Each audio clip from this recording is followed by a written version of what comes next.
பாடுறா அங்க பாடுறா. வந்துட்டாருல, இனிமே கலக்குதான்.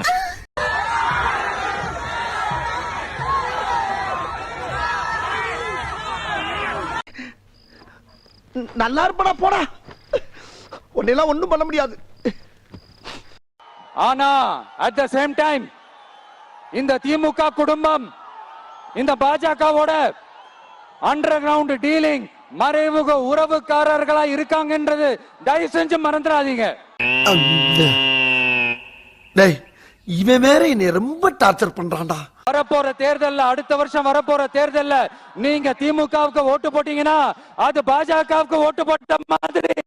அட சண்டாளா, நினைச்ச மாதிரியே சரிங்க திருப்பி விட்டானே, நான் என்ன பண்ணுவேன்? வெளியில அடிச்சுக்கிற மாதிரி அடிச்சுப்பாங்க, ஆனா உள்ளுக்குள்ள வேணாம் மக்களே, ஜாக்கிரதை, யோசிங்க.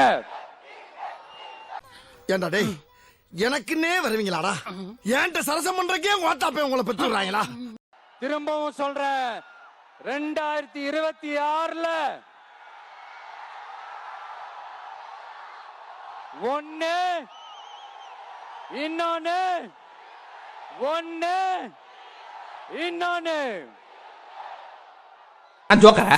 நான் ஜோக்கராடா சொல்றேன், நான் ஜோக்கராடா? என்ன வந்து ஜோக்கர் பயிர் மாதிரி தெரியுதா? நீ பாட்டு பேசிக்கிட்டே போற.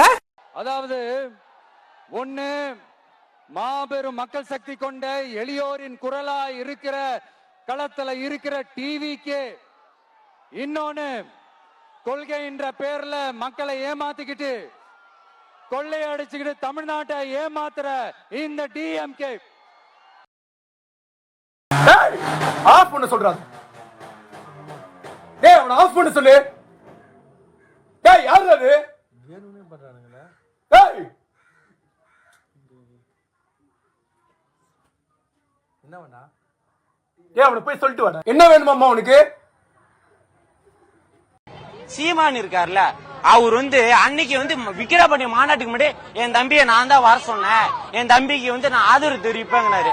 நாங்க உங்களை ஆதரவு கேட்டோமா? உங்களை அண்ணனா பஸ் நாங்க ஏத்துக்கிட்டோமா? நீ கேட்ட ஒவ்வொரு கேள்வி என்ன செருப்பால் அடிச்ச மாதிரி இருக்குடா. உன்னை நம்பிதான் நான் 56 பேர்த்த நான் இழுத்துட்டு போய் ஓட்டு போட வச்சேன் மைக்கு சின்னத்துல. அன்னைக்கு எங்க தலைவர் வந்து மைக்கு சின்னம் தான் அறிவிச்சாரு, ஆதரவு தெரிவிக்கல. ஒரு இசை வெளியீட்டுல மைக்க கொடுத்துட்டாரு. அந்த மைக்கில சாம்பியன் எடுக்கவா கையில தூக்க எல்லாம் பதறிட்டான். உன்னை யாரையும் கேட்டானா? ஏங்க தெரியாம தான் கேக்குறேன், இதெல்லாம் ஒரு பொழப்பா? எங்களை அந்த ஏமாத்தி விஜய் ஆதரவு தெரிவிக்கிறோம் சொல்லி ஓட்டு வாங்கிட்டு இன்னைக்கு வந்து அனில் குஞ்சாங்கிற என்னென்னமோ வாய்க்கு வந்ததெல்லாம் பேசுற. நேற்று வந்து ஒரு எம்ஜிஆர் எவ்வளவு பெரிய தலைவர், அண்டா எவ்வளவு பெரிய தலைவர், 2 சனியனு சேர்ந்து ஒரு சனியனாகி சனிக்கிழமை வருதான். அதெல்லாம் ஒரு அரசியல் தலைவரா? இந்த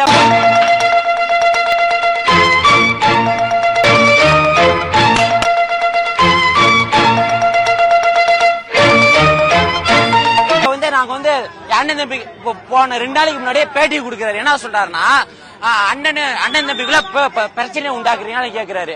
அப்ப என்ன சொல்றாரு, நாங்க வந்து தம்பியை எதிர்க்கல, கொள்கையை திருத்த சொல்லிக்கிறேன். அப்படியே நீ கட்சி ஆரம்பிச்சா, விஜய் எதிர்க்கவா நீ கட்சி ஆரம்பிச்சா, வேணா நீ நாம் தமிழர் கட்சியை கலைச்சிட்டு நாங்க கொள்கை பரப்பு செயலாளர் தமிழ்நாட்டு ஃபுல்லா வாங்கிக்கோங்க.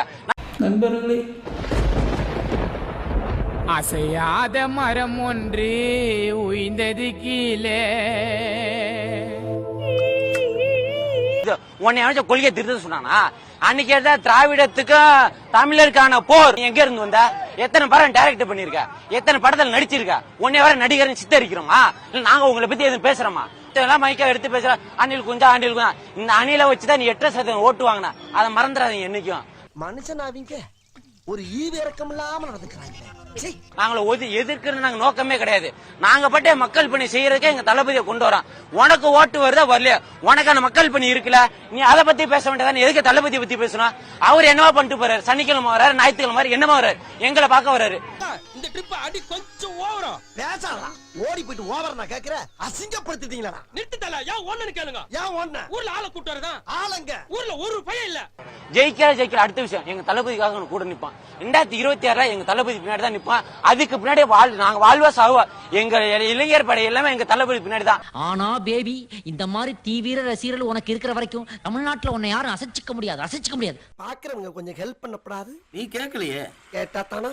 Yes please help me. நான் நினைச்சா பண்ணலாம். சோ ஆனா பண்ண மாட்டேன்.